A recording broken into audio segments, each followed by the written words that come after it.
병원에서 일어났던 이야기인데요. 환자가 수술대에 누워서 수술을 기다립니다. 그런데 너무 긴장이 되니까 의사 선생님에게 통사정을 하는 거죠. 선생님,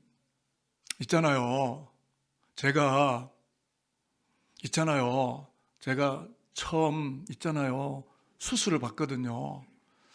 그런데 정신적으로 너무 피곤이 쌓여 있어서 제가 긴장이 너무 많이 돼서 죽을 것만 같아요.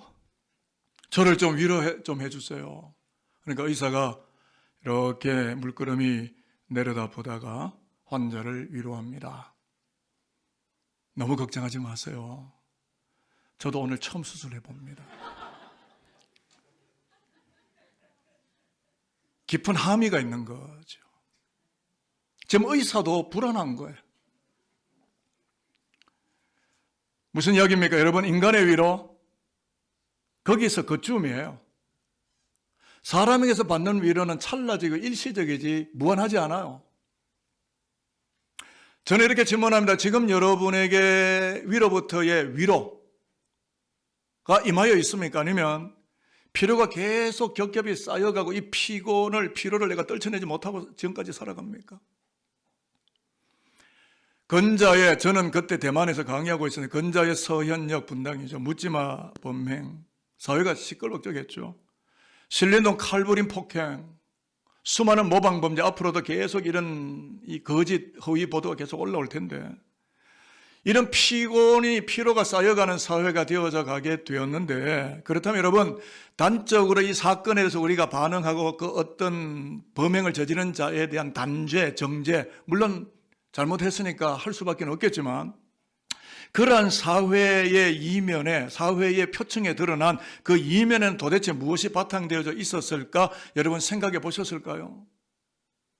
그냥 눈앞에 나타나니까 반응하고 이 문제를 처리하고 이 문제에서 불끈하지만 이 문제가 일어난 이면에 어떤 일들이 있었는지 여러분 알고는 계셨습니까? 전문가들 이야기를 조금 빌려오기로 했고요. 학자들 이야기를 조금 빌려오기로 했는데요. 저와 여러분들은 예수 믿는 기독인들입니다. 크리스찬들입니다. 이러한 사회적 현실에 대한 기도와 성찰이 저는 반드시 필요한 사람들이라고 저는 생각하고요. 그래서 지금 우리 사회를 너무 아파하고 고통스러운 마음으로 들여다보기를 시작하게 된다면 이제부터입니다. 2020년 초부터 COVID-19, 코로나19 바이러스와의 접전이 벌어지면서 면역력과의 강력한 싸움, 이뮨 시스템과의 우리 안에 이뮨 시스템이 있거든요. 강력한 싸움을 해오고 있었다면 이제는 어떤 사회로 변천해 가고 있느냐면 코로나 팬데믹을 거쳐서 엔데믹으로 이미 넘어오는 가운데 코로나 블루, 즉 답답함, 우울함, 무기력, 코로나 레드, 분노, 짜증, 불만, 광포, 코로나 블랙, 참담함, 암담함, 자포자기.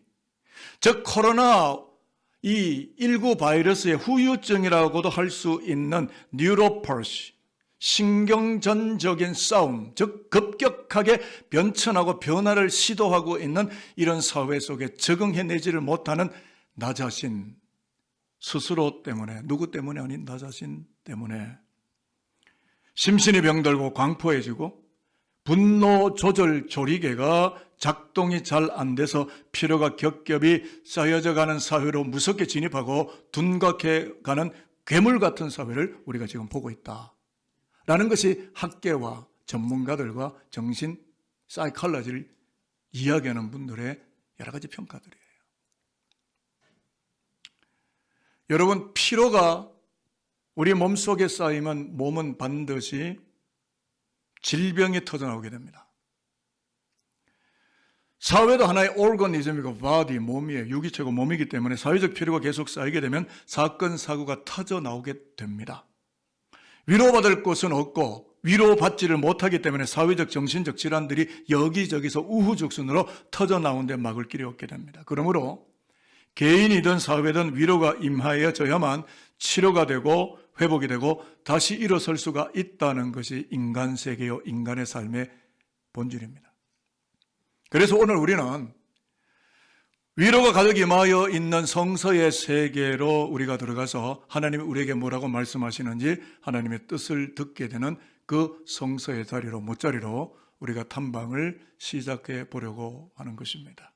오늘 우리가 읽었던 신약 본문 고린도후서 1장 3절로 11절의 말씀은 피로가 겹겹이 쌓여 있는 인간, 그리고 그 인간들이 엮어가며 만들어가며 더불어 살아가는 그 사회를 위로해 주시는 하나님을 소개하는 말씀을 저와 여러분이 읽었습니다. 이제 화면을 보시고요, 이 말씀을 함께 한번 읽어보겠습니다. 오늘 말씀은 좀 무겁지만 뒤에 가서는 굉장히 가벼워지고 위로가 임하게 될 것인데요. 말씀이 다 확인되셨으면 아멘입니다. 형제들아, 시작. 형제들아, 우리가 아시아에서 당한 환난을 너희가 모르기를 원하지 아니하노니 힘에 겹도록 심한 고난을 당하여 살 소망까지 끊어지고 우리는 우리 자신의 사형 선고를 받은 줄 알았으니 이는 우리로 자기를 의지하지 말고 오직 죽은 자를 다시 살리시는 하나님만 의지하게 하심이라. 아멘. 사회 속에 수많은 문제가 있습니다. 사회적 문제로 보이십니까? 질병의 문제들이 여기저기 덜걸어요. 질병의 문제로 보이십니까? 재화의 사고가 많이 터지고 있습니다. 물질의 문제로, 만몬의 문제로 보이십니까? 그럴 것 같지만, 우리 눈에는 그렇게 표층적으로 보일 것 같지만 실상은 성경을 읽어보면 하나님만 의지하고 하나님만 바라보게 하려는 하나님의 적극적인 초대하심이 성경을 읽는 우리들에게 다가서고 있다는 것입니다. 바울은 미셔너리 선교사입니다. 오늘도 우리 강영찬 목사님도 와 계시지만 저도 많은 선교지를 갖고 선교사님을 만났고, 어제도 우크라이나에 계신, 이제 내일 들어가는데 김요한 선교사를 만나서 우크라이나 현지 이야기 또 듣고, 전쟁의 표어더미 위해서 어떤 의미에서는 목숨을 걸고 그 땅에 복음을 전하려고 하는 선교사들은 굉장히 죽음의 마지노선에, 죽음의 벼랑 끝에 서 있는 듯한 현실을 느낄 때 굉장히 많은데, 바울은요 2000년 전에 교통수단도 없을 때, 인프라도 없을 때 걸어서 1차, 2차, 3차 전도 여행, 유라굴러를 지나고 지중해 바다를 지나고 자기 동족 유대인들에게 테러를 당하고 초인을 당하고 40이 하나 감한매를 맞고 아시아에서, 유럽에서, 그러니까 그가 하나님의 종으로 일하는 것밖에 없는데, 복음 전하는 것밖에 없는데, 선교사로 헌신하는 것밖에 없는데 여러 도시 사회를 돌아다니면서 죽을 고비를 참 많이 넘겼지 않습니까? 그가 무슨 죄를 지었게요? 그런데 오늘 그는 뭐라고 이야기를 했냐? 8절에 보니까 힘에 겹도록 심한 고난을 당하였고 살아갈 소망조차도 난도질을 당하였다.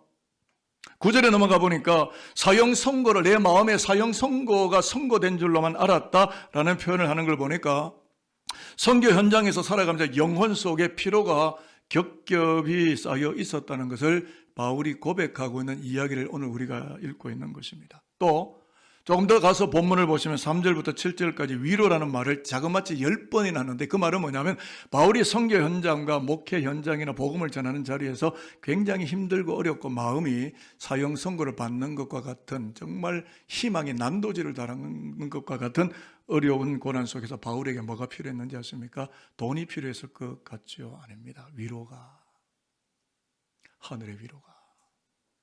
그래서 바울은 이렇게 고백하는 겁니다. 나 바울이 광폭한 헬라 사회 속에서 십자가 복음을 전하다가 죽은 것과 매반 다를 바가 없을 만큼 뉴로폴시, 신경전적인 싸움 한복판에 들어가 있었지만 고린도 교회 헬라 도시 사회에 예수의 복음을 여전히 꽃피울 수 있었다라고 하는 것은 나의 능력이 아니라 하나님의 위로가 나 바울 위에 임하여 있었기 때문에 그런 것입니다. 여러분의 교회, 고린도 교회 위에도, 고린도 사회 위에도 이와 같은 하나님의 위로가 강하게 임하기를 나는 바랍니다 라고 이 서신을, 이 고린도 후서를 고린도 백성들에게 보내고 있는 것이죠. 여러분, 바울 대단하지 않습니까? 마음이 절망 가운데 자살하고 싶고 죽고 싶고 희망을 끊어버리고 싶은데 죽을 것만 같은 상황 속에서 블랙홀처럼 하나님의 위로를 빨아먹고 있지 않습니까? 여러분, 하나님의 위로를 빨아먹어 보셨나요? 겹겹이 쌓인 피로를 날려버리고 복음의 박토 위에 던져진 것 같은 차가운 현실 속에서 예수의 생명을 꽃피우는 바울의 삶을 조금씩 여러분 묵상해 보신 적 있습니까? 제가 바울을 보면서 흔들리며 피는 꽃이라는 시가 떠올라서 저와 여러분에게 위로가 될 것 같아서 이 시를 소개해 드립니다. 흔들리지 않고 피는 꽃이 어디 있으랴? 이 세상 그 어떤 아름다운 꽃도 다 흔들리면서 피었나니 흔들리지 않고 가는 사람이 어디 있으랴. 젖지 않고 피는 꽃이 어디 있으랴. 이 세상 그 어떤 빛나는 꽃들도 다 젖으며 피었나니 바람과 비에 젖으며 꽃잎 따뜻하게 피었나니 젖지 않고 가는 삶이 어디 있으랴. 여러분, 흔들리지 않고 꽃이 피었을까요? 바람을 맞지 않고 이 꽃이 피어날 수 있었을까요? 비바람에 젖지 않고 이 꽃이 활짝 피어날 수가 있었을까요? 아름다운 꽃 한 송이라도 모진 비바람을 이겨낸 결과들인데 하물며 하나님의 형상으로 이마고데 하나님의 형상으로 지음받은 우리가 하나님의 거룩한 영광을 이 땅 가운데 세상 속에 꽃피우기 위해서 어찌 흔들리지 않고 갈 수가 있을까요? 오늘 예배하는 여러분들, 오늘 여기에 예배당 오신 여러분들 지금 힘이 드시나요?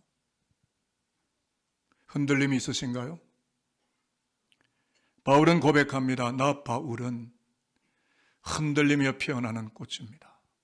살소망이 끊어지고 사형 선고를 받은 것만 같은 극한 상황 속에서도 죽은 자를 살리시려고 십자가로 임하신 어린 양 예수, 그분 한 분을 신뢰하고 그 십자가에서 내려 부어주시는 하나님의 위로가 나 바울에게 임하여서 복음을 꽃피우며 다시 일어서게 되었지 않겠습니까? 네, 그렇습니다. 저와 여러분은 하루에도 수없이 넘어질 수밖에 없는 죄성을 안고 있는 연약한 인간이기 때문에 작은 말 상처 하나에도 넘어집니다. 그럼 다시 일어나십니까? 다시 일어날 수 있어야죠. 오늘 바울이 고백했던 것처럼 우리도 고백을 하면서 오늘 여기에 기록된 말씀이 내 육의 신비가 아니라 영의 신비와 영혼 깊은 못자리에 말씀이 새겨지기를 저는 바라면서 여러분과 함께 이 고백을 하나님께 드리고 싶어서 이 고백을 한 이후에 이렇게 살고 싶어서 이 고백을 여기에 가져오게 되었습니다. 화면을 한번 보실까요? 이제는 저와 여러분이 함께 설교에 참석을 하겠는데 이것이 단순한 외침이 아니라 우리의 신앙의 고백이기를 바라며 이렇게 고백하며 하나님께 우리 신앙을 올려드렸으면 좋겠습니다. 선언하도록 하겠습니다. 하나님 시작. 하나님 나는 흔들리며 피어나는 꽃입니다. 때로는 하나님께서 우리를 너무 사랑하셔서 우리가 일어서는 법을 배우게 하시려고 우리를 잠깐 넘어지게 하실 수도 있음을 고백합니다. 그렇지만 넘어진 그 자리에서 십자가의 예수를 바라보면서 하나님의 위로를 기다립니다. 죽을 힘을 다해 다시 일어서겠습니다. 비록 내 인생의 흔들림 속에 있을지라도 그 흔들림 속에서 내 인생의 꽃은 더 아름답게 피어날 것을 믿습니다. 인생을 살다가 나를 흔들어 놓는 그 흔들림이 오히려 하나님의 위로가 되어져서 피로가 포진하고 있는 이 땅에 복음의 향기를 드러내는 꽃송이로 살아가게 될 것을 믿습니다. 믿어지시는 분들은 아멘입니다. 그렇게 사실기를 결단하시는 분들도 아멘입니다. 10수년 전에 CBS 방송사에서 새롭게 하소서라고 하는 프로그램, 간증 프로그램에 구세균 사관학교, Salvation Army 구세균 사관학교 황선엽 교장, 신학대학교 총장에 해당되는 분인데 이분의 간증이 나왔어요. 평소 열심히 주의를 하였더랬는데 급성 백혈병이 찾아 들어와서 2, 3주밖에 살지 못한다는 진단을 받고 마음에 사형 선고를 받은 것만 같아서 망연자실 병상에 누워서 옆병상을 보는데 사실 옆병상은 비어 있었거든요. 근데 그 비어 있는 옆병상에 새까만 사람이 누워 있길래 자세히 봤더니 자기 자신이었더라. 그래 다시 돌아 누웠다가 다시 그 자리를 보았는데 놀라운 일이 일어나게 됐는데 잠시 후에 그 병상에 누워있던 자기 자신은 사라지고 예수님이 그 자리에 누워 계시더라. 여러분은 여러분 홀로 누워 계십니까? 주님이 여러분과 함께 누워 계십니까? 여러분이 여러분의 자신의 모습만 보십니까? 여러분과 함께 계시는 주님의 모습을 보셨나요? 그분을 보신 적이 있습니까? 이 황선엽 총장은 그때 마음의 위로가 임합니다. 아, 예수님이 나 대신 고통을 당해 주시는구나. 확신과 평안을 얻고 맡겨진 치료 과정을 거뜬히 이겨내고 지금까지 복음을 꽃피우며 살아가고 있는데 그 황 총장이 이렇게 고백을 합니다. 나에게는 사람의 영혼과 육체를 살리는 복음을 꽃피우는 일이 가장 가치가 있습니다. 여러분의 인생을 살며 최고의 가치는 무엇입니까? 무엇 때문에 사시는 거죠? 존재하는 이유가 뭐냐는 거죠. 황 총장은 복음이었어요. 복음으로 사람을 위로하여 살리는 것, 이게 자기의 인생 최대의 가치였다는 거죠. 그렇습니다, 여러분. 척박한 고린도 도시 사회에서 복음의 꽃을 피워 올린 바울은 하나님의 위로가 얼마나 크고 위대한지를 전달을 하는데 5절, 오늘 말씀을 지그재그로 읽는데 5절을 한번 읽어볼까요? 화면 나옵니다. 그리스도의 고난이 시작. 그리스도의 고난이 우리에게 넘친 것 같이 우리가 받는 위로도 그리스도로 말미암아 넘치는. 자, 화면 잠깐 고정합니다. 우리에게 넘친 것 같이 고난이 넘치는데요. 이 고난은 flow, FLOW, 넘쳤다 이런 뜻이에요. 근데 우리가 받는 위로, 그리스도로부터 받는 위로는 흘러 넘치는데 overflow예요. 영어 성경 읽어보십시오. flow는 그냥 넘치다는 건데 overflow, 흘러 넘쳐서 범람하고 꽉 차버리다. 그러니까 고난이 아무리 세도, 피로가 아무리 겹겹이 있어도 위로부터는 그리스도적 위로, 파라클레토스, 성령께 주시는 그리스도적 위로는 그 모든 걸 덮어버린다. 얼마나 절묘한 기록이고 얼마나 아름다운 고백인지. 일단 설교를 준비하는 제가 너무 많이 은혜를 받았어요. 내 앞에 당한 수많은 문제들, 질환들, 사건들, 피곤한 일들 많지만 주님이 내게 주시는 위로는 그 모든 것보다 크다. 저도 20년 여기서 목회를 했지만 어찌 왔을 것 같아요. 그분의 위로가 아니고서 제가 어찌 여기에 오늘 서 있을 수 있겠어요. 제가 오늘 여기 있으면 그가 나를 위로하셨기 때문에 제가 오늘 여기에 있는 거죠. 바울의 고백은 너무나도 절묘합니다. 그는 이렇게 고백합니다. 영혼을 필요하게 하는 고난들이 넘치기도 하겠지만 플로우, 하나님의 위로는 그 모든 고난을 덮어버리면서 오버플로우 임하시기 때문에 예수의 피로 세워진 고린도 교회는 사회적 필요가 가득한 고린도 사회 속에 하나님의 위로가 가득 임하여지게 되도록, 흘러가도록 십자가 복음을 전달하는 교회가 되고, 그래서 고린도 교회 때문에 고린도 사회가 피로 사회가 아니라 위로된 사회, 위로가 임재한 사회가 되게 해야 됩니다 라고 교회의 사명을 타진하는 거죠. 저는 서현역 사건, 수많은 사건 앞으로 또 나타나겠지만 경찰 공권력이 투입된다고 혹은 여러 가지 법리가 들어간다고 이 문제가 해결될 거라고 저는 보지 않아요. 왜냐하면 이건 내재된 문제이기 때문에, 영혼의 깊은 세계의 문제이기 때문에 눈에 보이는 표층적인 어프로치만 가지고 이 인간 속에 있는 본질적인 문제를 해결한다는 것은 저는 불가능하다고 생각하는 목사예요. 하나님만이 하실 수 있는 거예요. 그분의 위로하심이 사회를 덮어야. 그러면 오늘의 이 시대의 마지막 희망은 뭡니까? 교회입니다. 정치인들 들으면 좀 기분 나쁘시겠지만 국회의사당이나 청와대나 용산 별궁이 아니라 저는 교회라고 믿어요. 목사들이 살아나야 되고, 여기 항전 직분자들, 장로님, 권사님, 안수사님 많은 분들 계시잖아요. 맡겨진 직임과 자기의 복음의 부르심의 사명에 기꺼이 충성하고 계십니까? 이 역사와 민족을 위해서 우리가 기도하고 계십니까? 이 땅 가운데 이 민족사에 서글픈 우리 다음 세대들이 사건 사고를 일으키는 그 청년들의 가슴 속에 위로가 임하도록 그런 사회적인 위로를 줄 수 있는 그런 위대한 위로의 출발점이 오늘 이 땅의 교회라는 것을 여러분 알고 계십니까? 교회가 마지막 희망이라고 생각합니다. 산들교회가 목동 땅에 하나님의 위로가 흘러가게 하는 거룩한 교회가 될 수 있도록 하십시다.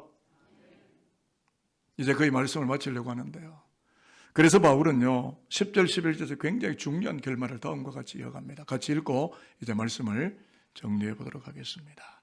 그가 이같이, 시작. 그가 이같이 큰 사망에서 우리를 건지셨고 또 건지실 것이며 이후에도 건지시기를 그에게 바라노라.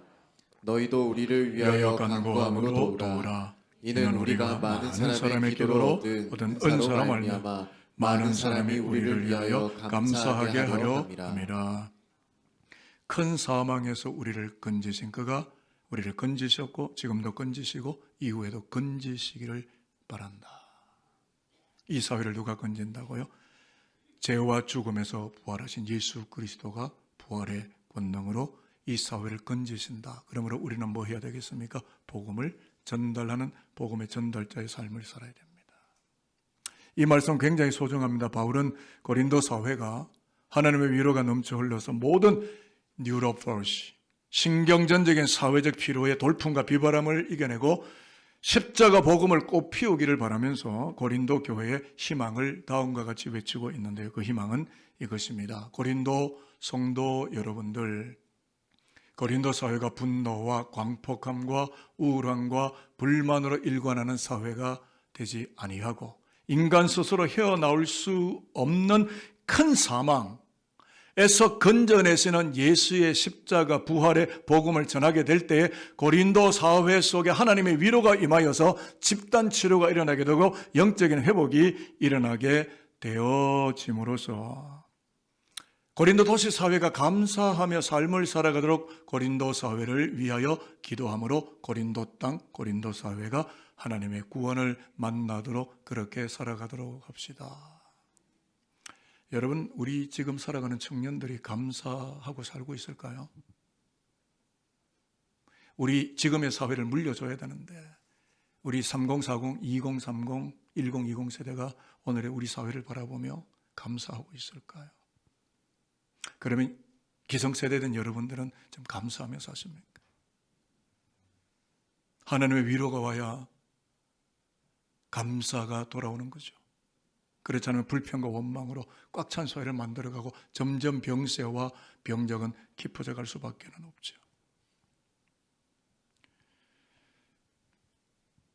오늘 구약 본문 이사야 40장 1절과 2절은 이렇게 예언이 되어집니다. 선지자야, 죄악으로 인하여 피로가 겹겹이 쌓여 있는 내 백성을 위로하여라. 나 하나님으로부터 죄악이 사하여지기를 시작하였으므로 바벨론으로부터 벗어나 구원과 회복의 땅 고토 팔레스타인 예루살렘으로 내 백성들이 돌아오게 하여라. 내가 그들을 지도하고 내가 그들을 축복할 것이다. 여러분, 음녀 바벨론에 지금 머물고 계십니까? 세상이라는 음흉한 바벨론에 머물고 계십니까? 하나님의 위로를 받으시고 예배하는 땅, 거룩한 구원의 땅, 하나님의 산돌교회, 복음의 현장으로 여러분 돌아오십시오. 세상으로 나가면 더 병이 깊어지게 돼요. 의사도 못 고칩니다. 정신세계 속에 들어가 있고 영혼 속에 들어가 있는 문제는 하나님이 아니면 고칠 수가 없습니다. 저는 여러분들이 고쳐지기를 바라는 목사예요. 믿음이 깊어지시기를 바라고 십자가 신앙이 깊어지는 산돌교회가 될 수 있게 되기를 저는 바랍니다. 그래서 이사야 예언을 실현하기 위해서 서로에게 인사를 하고 오늘 말씀을 마치도록 하는데요. 지금까지는 굉장히 심각한 이야기가 많았는데 이제는 좀 위로받고 말씀을 끝내도록 하겠습니다. 옆에 분을 쳐다보십시오. 피곤이 꽉 쌓여있는 얼굴일까요? 아니면 뭐 위로가 좀 임하여 있는 얼굴일까요? 한번 부부가 보시는 게 제일 좋고요. 여기 뭐 강 목사님도 부부, 뒤에도 부부 많이 앉아 계시죠. 자, 이제 화면에 제가 첫 문장을 띄우는데요. 제가 문장은 다 가져왔고 인사만 다 드릴 텐데요. 첫 문장이 뭐냐면 어린 양 예수님께서 십자가에서 집사님, 이제 장로님, 권사 다 부를 수 없는 그냥 대표 호칭을 집사님이라고 할 텐데 그러면 옆에 장로님은 장로님 혹은 권사님 아니면 형제님, 자매님 호칭을 부르시면 돼요.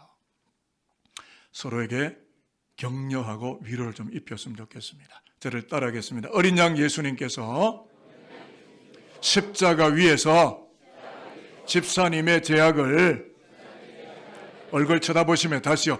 집사님의 죄악을 깨끗하게 대속하셨습니다. 피곤을 떨쳐버리시고 다시 일어나 복음의 꽃으로 살아가도록 하세요. 또 합니다. 주님이 집사님을 크게 위로하고 계십니다. 주님이 집사님을, 전부 집사예요. 장로님도 있다고요. 잘 호칭 잘해야 됩니다. 다시, 주님이 집사님을 잘 알고 계시잖아요. 힘을 내시고, 다시 한 번 더 힘을 내시고, 한 번 더 힘을 내시고, 다시 일어서도록 하세요. 조금 이따 이 찬양을 부르겠습니다. 기도하겠습니다.